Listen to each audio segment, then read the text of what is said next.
This video is brought to you by Straight Goods News, Canada's alternative online news source. Visit straightgoods.ca.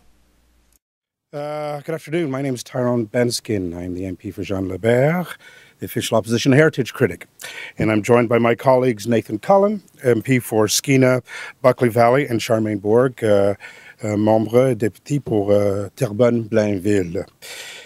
We're here today to add our voices to the mounting chorus of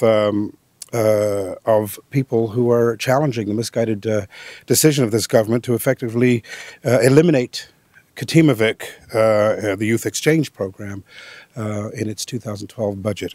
And as important, to question this government's view towards youth engagement programs, intervention and prevention programs. Since the 1970s, Katimavik developed a proven record of success in fostering a spirit of civic activism, engagement and public service with over 30,000 participants, bringing together youth from across this great nation of all cultural backgrounds and uniting them through culture and service. This government has chosen to eliminate this program.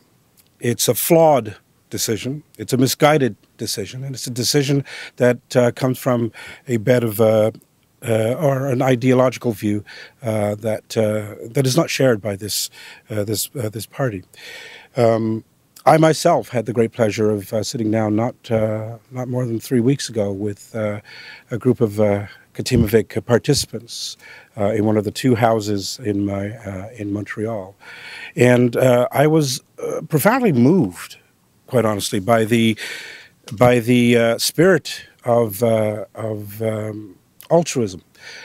These young people who are looking to find themselves, looking to find their place in the world, and coming up with choices, making choices for their lives that in effect gave back to their communities. One young gentleman wanted to be a police officer so he could help.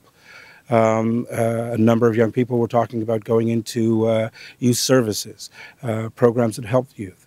Now, these young people into the Katimavik program, what they do is they go out and they work for other organizations, cultural organizations that don't have the funds to hire full staff. Now, it was made known by this government that the cost-benefit analysis of this program wasn't very good. This is why they were looking to cut it.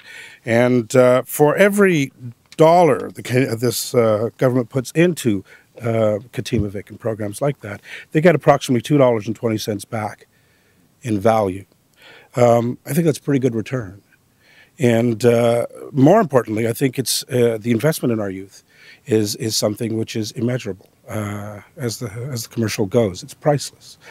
It's something that we need to take into consideration. Ultimately, we have to ask the question: what is the cutoff point? What is a good cost-benefit analysis for supporting our youth, for making sure that those who are at risk, for example, have access to something that will help change their lives, change the direction of their lives? How much is that worth? And I'll leave that question with you.